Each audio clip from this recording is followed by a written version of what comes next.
My sister needed emergency surgery or she'd lose her eye. My fiancé told me to leave her alone at the hospital and come to dinner instead. Even his own mother told him he was wrong. Posted by u/ThrowRAsisterseye. I, 28F, got engaged to my partner of 7 years Rob, 29M, in May.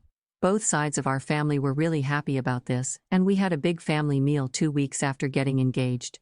His brother lives like 250 miles away and couldn't get here for that meal, so we decided to have a meal just for his family in late June when his brother would be back for the weekend. This weekend was arranged long before we got engaged, so he wasn't back just for the meal. Earlier this year, my sister Kim, 32F, got a serious eye infection that very quickly turned into an ulcer, which scarred her cornea and left it at a high risk of a perforation. She needed a corneal graft, but her surgeon was away for 4 weeks, so she was going to have to wait until he got back to have it. However, her eye didn't hold and it perforated the day I was supposed to be going to the family meal with our brother. Kim's wife was at work and had her phone turned off, and our mom was away with our stepdad, so when Kim called me to let me know what was happening, I knew she would be at the hospital on her own. I immediately talked to my boss, and he let me go early so Kim wasn't on her own. I texted Rob to let him know what was going on, and he texted me back to send Kim his love and to remind me about the meal that night. I ignored the comment about the meal as it was the last thing on my mind. Once I got to the hospital, I was taken back into a room where Kim was, to be greeted by 3 doctors and 2 nurses rushing around trying to help Kim. I was then informed that she needed to have an emergency operation, to have her eye glued, or else she would lose it. The problem was that they didn't have a surgeon at that hospital that could do it, and she needed to go to another hospital an hour and a half away. They asked if she would need transportation, or if I could take her. I said I would take her. Once we got to the other hospital, we were told that she would be having the operation at 5:30 p.m. I knew then that I wouldn't make dinner and text Rob to let him know. He flipped out and basically told me to leave Kim at the hospital and have her wife pick her up after the op was done. At this point, I still hadn't been able to get a hold of Kim's wife. I told him that wasn't going to happen and that he was out of order to even ask me to do that. I then texted his mom and told her what was going on. She was really supportive and told me to stay with Kim and let her know how the op goes. A dinner can be rescheduled, Kim's health can't. I also spoke with his brother, who was equally understanding. I stayed with Kim. Her operation was a success and I got her back home about 9 p.m. Her wife had ordered some Chinese and offered me some, which I happily accepted as I hadn't eaten since lunch. With that, I didn't get home till about 11 p.m., and Rob was already asleep. Rob was very short with me for days after, and we ended up having a huge fight where he told me that I should have put his brother and family before Kim. He said he was embarrassed going to the meal without me. I responded that I was embarrassed, that he thought I would put a meal before my sister's health. This led to another week of awkwardness between us before we finally sat down and we sorted it out, or so I thought. 8 weeks ago, Kim got her graft, and so far everything is going really well with it. On Saturday, his brother was here, so we went out for dinner with his family. His family were all asking about how Kim was doing, and I showed them a picture of the stitches in her eye. I thought that everything had gone really well until we got home, and he got really angry, saying that I shouldn't have brought up Kim's health issues and I shouldn't have shown them the picture. I argued that they'd asked about her and asked to see the picture. It ended with him telling me that I needed to put him and his family before Kim, or else we weren't going to work. His family will come before mine once we are married, so I should get used to it. I went upstairs and packed a bag. I'm now at my mum's house, and he's been bombarding me with texts and calls since I left. I do love him, but I will never put his family above my own family's health. I feel like he's expecting me to spend every holiday with his family and put their wants above my family's needs, which won't happen. I'm very close to my sister and my mum. That's not going to change. So I don't really know how to move forward, or if I even want to. Has anyone experienced anything like this before? If so, how did you deal with it? My fiancé got mad that I missed dinner with his family because my sister needed emergency surgery and I was the only one available to take her. He is now insisting that I put his family before my own. I don't know how to move forward with him. Edit. For some reason it won't let me do a full update post even on my own page, so I'm just going to add it to here. For those that just want a quick update, I left him, and he's out of my house. His mum is seriously pissed at him and his brother has gone no contact with him for the foreseeable future. For those that want a longer version, once I decided to end things with him, I knew that the main issue would be getting him out of my house. I own the house outright. My grandma died 5 years ago and left her house to my mum, who sold it and split the money between me and my sister. I then bought my house with that money about a year after she died.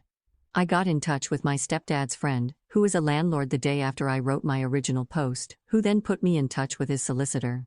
He didn't have time to see me in person that day, but we did have a phone call where he gave me my options. In the UK we have something called a Section 8 notice. This is a 14-day eviction notice, and the solicitor said this would be the quickest way to get him out. However, he could try and contest it, if he wanted to, which would lead to court dates, and could take months. I asked him to draw up the notice and date it for Friday, the next day. I'd already made the decision to end things with him after work on Friday, so that he could have the weekend to sort through his emotions before work on Monday. On Friday morning I texted Rob and asked him to meet with me at our local pub after work. He quickly agreed. Not only is the pub a public space, but my stepdad and a few of his work friends go in there every Friday after work, for a few pints, so I knew he would be there to step in if I needed him. Thank you for suggesting this, Redditors. I also picked up the eviction notice on my lunch break, so I was ready to give it to him. Cost £250, but was worth it. When I got to the pub, Rob was already there and my stepdad was standing at the bar with his workmates. I sat down with Rob and got straight to the point.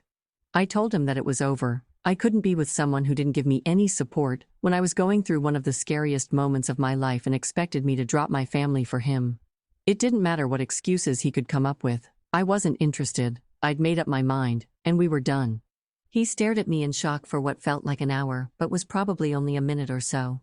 He then started saying I couldn't be serious. We'd been together for 7 years and I was throwing it all away. I could never find another guy like him. I responded to the last comment with, I don't want a guy like you. That's why I'm ending it. I need someone who will support me when times get tough, not get annoyed that the world isn't bowing down to what he wants. I then handed him an envelope with the eviction notice in and my engagement ring. I told him I was giving him a few weeks to find a place and be out of my house. Then I stood up and walked over to my stepdad, who had bought me a much-needed drink, and stayed with him until my ex left, still looking in shock. I knew he wouldn't approach me whilst I was with my stepdad, as he has always been a little scared of him. This is obviously a very condensed version of what happened. Once I got back to my mum's house, I had one single text from him saying he wasn't moving out and was going to contest the eviction until I'd come to my senses and got back with him. We are not over, was how he ended the text. I just turned my phone off and decided to deal with the legal side of things on Monday. There was nothing else I could do. Saturday morning I woke up and turned my phone back on and had another text from him saying that he would move out if I paid him £10,000, as that's what he'd paid towards bills whilst he had lived at the house. He paid for half the electric, gas, Wi-Fi and Sky package. Note: the Sky package is only as expensive as it is because he has to have every sports channel known to man, so his half literally just paid for the sports channels. I'd already asked the solicitor about this though, and he'd assured me that I didn't owe him any money as he hadn't contributed to a mortgage or any renovations of the house. It was just general expenses. He also knew that I don't have £10,000 just lying around. Let's say I was irritated by this and decided to ring his mum to see if she could talk some sense into him. I'll call his mum Sandra to make it easier. She was appalled by what I told her and said she would speak to him. She called me back about an hour later and asked me to meet her at the house. Rob was on an away day to watch his football team play and wouldn't be back till about 10 p.m, so I knew he wasn't there. I met her at the house with Kim, and Sandra said that Rob's brother was on his way back home and they would have Rob out by the following afternoon. She hadn't even spoken to Rob, just his brother, but she promised he would be out. Sandra then asked me to walk her through the house, showing her exactly what was his and what wasn't, so he didn't take anything that didn't belong to him. The next morning I got a text from Rob calling me all the names under the sun for getting his mum and brother involved. I blocked him, and a couple of hours later Sandra texted me to let me know he was out and staying with her. I thanked her and she told me that she would like to stay in contact, and I happily agreed to this. I went back to my house after work on Monday, changed the alarm code, and my stepdad changed all the locks for me. My stepdad is also arranging for a friend of his to install cameras around the outside of the house. This will be done over the weekend. Sandra rang me on Tuesday asking if we could meet up as she had some things she wanted me to know. So we met for lunch that day. It was at this time that she told me her ex was a controlling hole who was incredibly selfish, and the selfishness was what she had seen in Rob for so long. That's why she had commented on him being like his father, but she had hoped that was the extent of Rob's attitude and he hadn't picked up his dad's controlling behavior, which, to be fair, He hadn't up until this whole episode. She had left Rob's dad after he had punched Rob's brother in the face when he was 14 and Rob was 10. He had never laid a hand on her or their sons before, but one time was enough and she left with the boys. To her knowledge, her ex had never reached out to speak to Rob or his brother, and they hadn't spoken to their father in years. I didn't know any of this. All I had been told was that their dad wasn't in the picture and hadn't been for a long time, but Sandra had thought I knew and that's why she hadn't told me before. However, she had found out on Sunday night that Rob was back in contact with his father and had been for the past year. His dad had been putting lots of thoughts into Rob's head about how he is the man of the house, and his family is all that matters. This had fed into Rob's selfish tendencies and had amplified them tenfold. Sandra said that she had told him to find somewhere else to stay ASAP as she couldn't even look him in the face. Then Rob and his brother had a huge argument that ended with his brother telling him that as long as Rob is in touch with their dad, then he will have zero contact with him, even going so far as to tell him to spend Christmas with their dad because Sandra is going to his house and Rob isn't welcome. When Sandra took Rob's brother's side in all this, Rob flew into a rage and said he would move in with his dad. He then left the house, but came back a couple of hours later looking like he'd been crying. Turns out that his dad doesn't want him living with him, and basically said he could be on the streets for all he cares. He's not putting a roof over a grown man's head. Sandra thinks that Rob is now starting to realize everything he has lost due to him listening to his dad and has seen his dad's true colors. Sandra is incredibly disappointed in him, but he's her son, so she is trying to be there for him as best as she can. However, she still wants him out as she doesn't trust him anymore.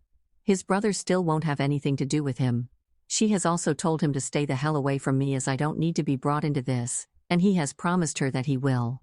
Only time will tell if that's true, but I do have him blocked on everything, and if he turns up to the house I will just call the police to get rid of him. The more Sandra told me about what had been going on behind my back, the more resolute I have become about wanting nothing to do with him. I never want to see him again, if I can help it. So all in all, Rob's life is a shit show, but as long as he stays away from me then I don't care. I've been spending a lot of time with my sister and her wife as well, and my mum and stepdad, which has been great. I've never really been close to my stepdad, but this has brought us a lot closer together, which has been one huge positive out of all this. I'm not exactly happy right now, but I'll get there. There's still a lot of feelings that I need to unpack, and it will take time to move on from this whole situation. I don't think I will be dating for a while. I need to really get over all this, and don't want to dump this on anyone else right now. Update, 1 month later.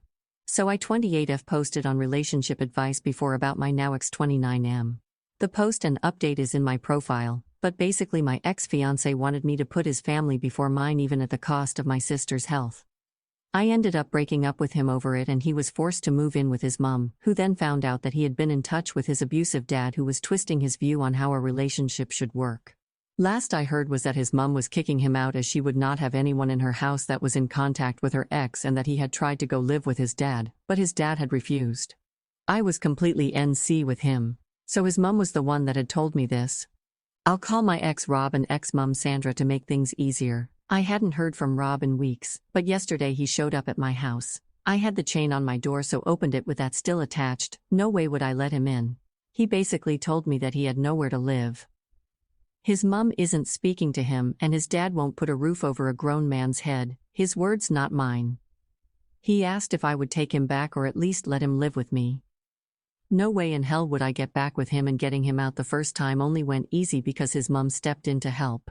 He had threatened to take me to court, knowing that if he did it could take months to get him out, and then said he would only move if I gave him £10,000.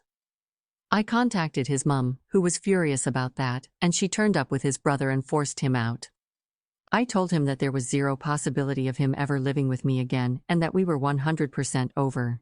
He started shouting at me and calling me all sorts of names, so I threatened to call the police if he didn't leave, and shut the door. I have cameras all over my house, so I caught everything he did and said on camera and saved it to a USB just in case. He then went crying to all our mutual friends and managed to get back to his mum. She called me and asked what happened. I told her, and she then informed me that she had put her house up for sale and was moving 300 miles away to be nearer her other son. She and Rob had a huge argument about this, and she finally kicked him out. Since then he's been couch surfing, but with Christmas coming up, his friends aren't really happy with having him on their couches when they have kids and are meant to be enjoying the festive season. He's been kicked out of 3 friends' houses in 10 days. She told me I was right to refuse him, but I've since had other friends say that they feel sorry for them, and that I can just let him stay in my spare room until he's back on his feet. I then asked them to put him up. But they said they would, but don't have room, and if they had a spare room like me, then they would let him stay.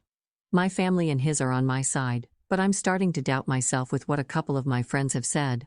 So Reddit, AITA, update, next day. So I posted yesterday about my ex turning up at my house wanting me to let him move back in with me. I said no, but a couple of friends thought I should let him, and that messed with my head. Rob is my ex. A few people told me to change my lock, etc.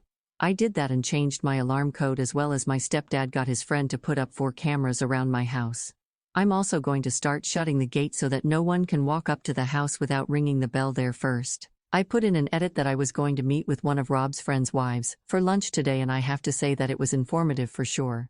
I'll call her Nat, 30F, and her husband Zach, 29M. So I went to meet her on my lunch break at a cafe near my work. It's a place that a lot of my co-workers go to, and I know the staff there as well. A few Redditors thought that she might bring Rob with her, so I wanted it to be somewhere I feel comfortable and have backup if needed. Turns out that I didn't need to bother about that. When I got to the cafe, Nat was there on her own. I grabbed some lunch and a drink and sat with her. We went through the usual small talk before she started telling me what had been going on. Rob rang Zach on Thursday morning saying he had nowhere to go and could he stay with them for a few days. Zach spoke to Nat and they agreed he could stay in their guest room. Rob went to their house after work, and they had a long talk, where Rob told them he has a flat lined up, but can't move in till January. Zach and Nat agreed to let him live with them until January as long as he followed some basic rules and paid for his own food. The rules were things like, no bringing women back there, and if he went out drinking he had to be quiet when he got back so he didn't wake their daughter who's 6. He agreed to all this, and paid for a Chinese for them all that night. The next day after work, Rob went to meet his dad in the pub for a few pints. When Zach and Nat went to bed, Rob still wasn't home. They were woken up at about 2 in the morning by Rob arguing with a woman.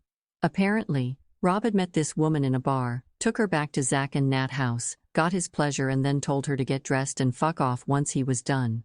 She had gotten angry, which started an argument where Rob was saying some horrific shit to her. Nat took the woman downstairs and got her a taxi, whilst Zach stayed upstairs arguing with Rob. Once Nat had got rid of the woman, she went back upstairs and tried to calm Zach and Rob down. At this point, Rob decided to take out his frustrations on Nat, calling her a bitch and telling her to do something useful and make him a sandwich before bursting out laughing like he'd made the funniest joke ever. This made Zach lose it and pinned Rob to the wall by his throat. Side note, Rob isn't a fighter at all, whereas Zach was an amateur boxer in his youth and can handle himself well. Nat managed to get Zach to let him go, and Rob was shoved in the guest room and told to sleep off the alcohol. It's a miracle that Nat's daughter didn't wake up during this. The next morning, Nat got their daughter ready and went to her mum's after telling Zach to get Rob out of their house. Zach agreed, and after Nat left, he woke Rob up and told him to pack his shit and leave. Rob tried to apologize and begged to stay, but Zach was having none of it and kicked him out. Going off the timing, I think he left there and came straight to my house. On Sunday, Zach texted Rob to meet up so that they could speak, and they met up in a pub. Zach has been friends with Rob since they were 11 and has never seen him act like he has been doing, so he wanted to find out what was really going on. He managed to finally get the truth out of Rob. Basically, Rob has been in contact with his dad for a lot longer than he told us. By this point, it's over 2 years. His dad is a raging misogynist that believes a woman's place is in the kitchen and bedroom. A man's place is to rule the house and be waited on hand and foot, as well as deciding who can and can't be in their lives. He's been dripping this poison into R's ear, and it's really taken a hold of him. Zach told Nat that he just doesn't recognize Rob anymore. Rob wants to start living his life the way his father has told him he should. When Zach pointed out that Rob's dad is 62, living in a shitty 1-bedroom flat, not had a real relationship since R's mum left him, has no friends, his family doesn't speak to him, and that he's the type of guy that when he walks into a pub, people finish their pints so they can leave and get away from him, Rob was furious. He told Zach that his dad is just misunderstood. Zach responded that people understood his dad and that's why they stayed away from him. He's toxic. This pretty much ended their conversation, and Rob left. Zach did find out that Rob does have a flat lined up for January, so that was true, and that he's found a B&B he can stay in till the flat is ready at a minimal cost.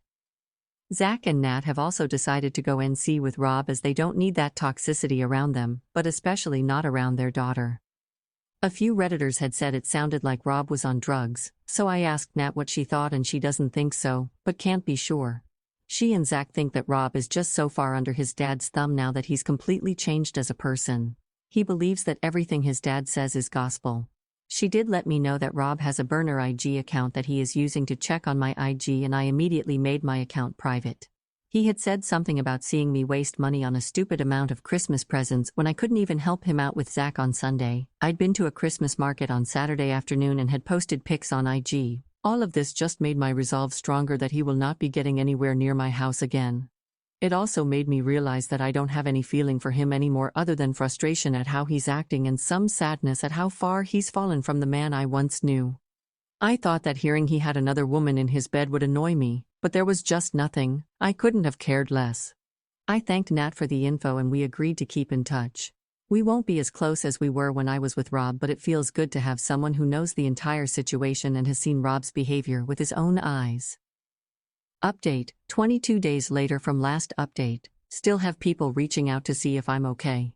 A few hated me just using initials, so R is Rob. I really hoped that I wouldn't have to update again, but I've just had a call from one of Rob's friends and it looks like he's going to be spending Christmas in prison.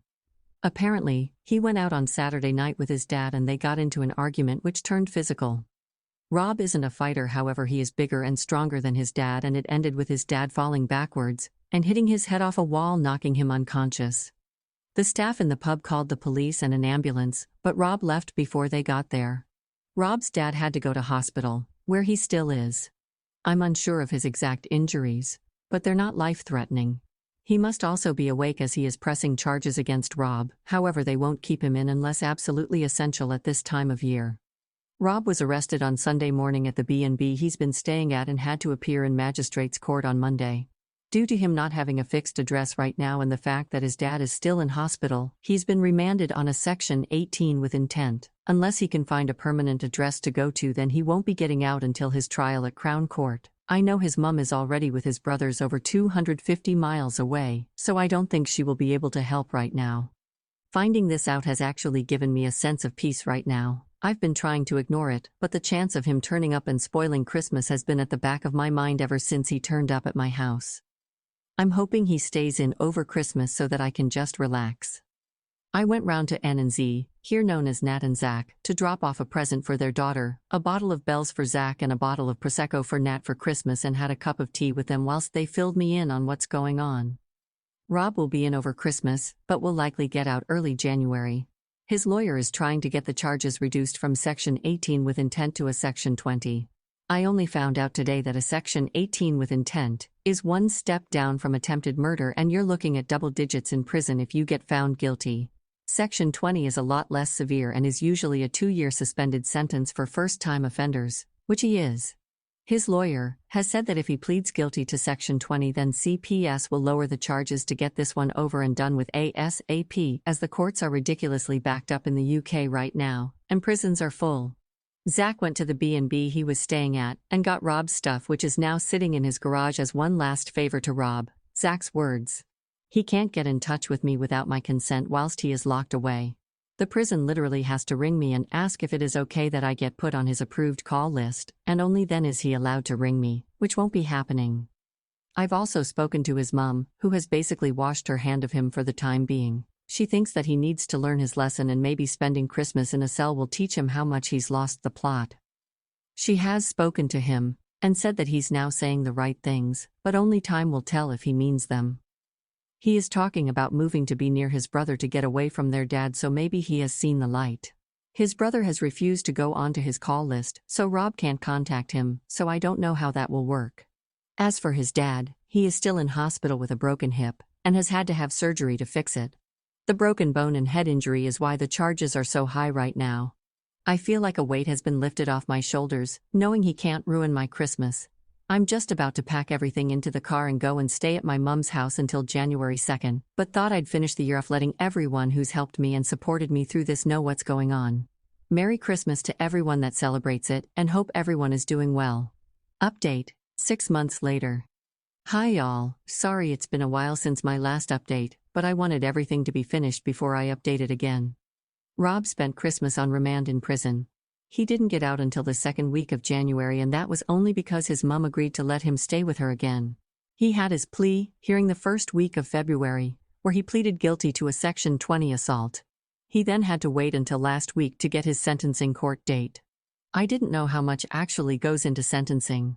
They had to get a victim impact statement, a pre-sentencing report from probation, statements from his mum and brother. His barrister even reached out to me to give a statement saying that we had broken up and I'd asked him to leave the house. He used our breakup as an extenuating circumstance, saying that because of the breakup of our relationship and him losing his home that had seriously impacted his mental health. The statements from his mum and brother also confirmed that he had lived in an abusive home when he was young, so he claimed he had PTSD because of that. These were all read out at his sentencing. He was going to get 3 years, but the judge knocked time off for pleading guilty and for mitigating circumstances. That left him with a 16-month sentence that was suspended for 18 months. As part of the conditions for his release, he isn't allowed anywhere near his dad, he has to go to counseling for his supposed PTSD, and he isn't allowed to drink alcohol. He even has an ankle monitor that tests his sweat every half an hour for alcohol and will alert probation if he gets a positive result. Luckily for him, his boss has let him go and work at their main location in the city that's half an hour away from here, and probation was happy for him to live there as well. He moved into a flat there this week, so I don't have to worry about running into him. I haven't spoken to him at all and I don't want to either. He has tried reaching out through a couple of friends, but they've respected my decision and told him to move on with his life. However, I did speak to his mum yesterday, and she said that she thinks he's depressed, but so far he's doing okay. She's the one I got all of this information from. It's a strange mix of emotion for me towards him, as I still care on some level, just not enough to keep him in my life. I know I need to keep him away from me, as I can never see him like I did at this time last year. It's crazy to think that it's only been a year since we got engaged. So much has happened. Other than those mixed emotions, I'm doing well. I've been hanging out with my sister and her wife a lot more, as well as catching up with friends. I'm still working at the same place and I don't see that changing anytime soon. For the people asking about my sister, she's doing good. She had a setback last month, but she seems to be over that now and has just been approved to have some form of newish stem cell treatment at the UK's biggest eye hospital. Which is fab news. She tried to explain it to me, but it involved them taking her blood and putting it into her eye, which grossed me out, so Elle told her to stop. However, because she's my sister, she then sent me pictures of what they do, and Mum had to step in and tell her to stop. No matter how old we get, I don't think we will ever stop trying to annoy each other. Update, 8 months later. Hi all, I really hoped I wouldn't have to come back, but I've had several DMs on this account saying that a TikTok video is claiming that I'm back with my ex. I don't have TikTok, so I haven't seen it, but that's 100% not true. I haven't seen or spoken to him since my last update. As far as I'm aware, he's still living in the city half an hour away and is doing okay. I'm not really interested, to be honest. Rob's mum has accepted an offer on her house and has moved in with his brother until she can finalize the purchase of her house and find a flat she likes. Everyone else is doing well. My sister is the same and her eye is still healing. She's got some new glasses and says her vision is now nearly back to normal, so that's good. My sister and 7 other family and friends went out to Germany for England's first game, which was a lot of fun. Other than that, I've just been working and finding my new normal. Please don't listen to anything said about this. I mean,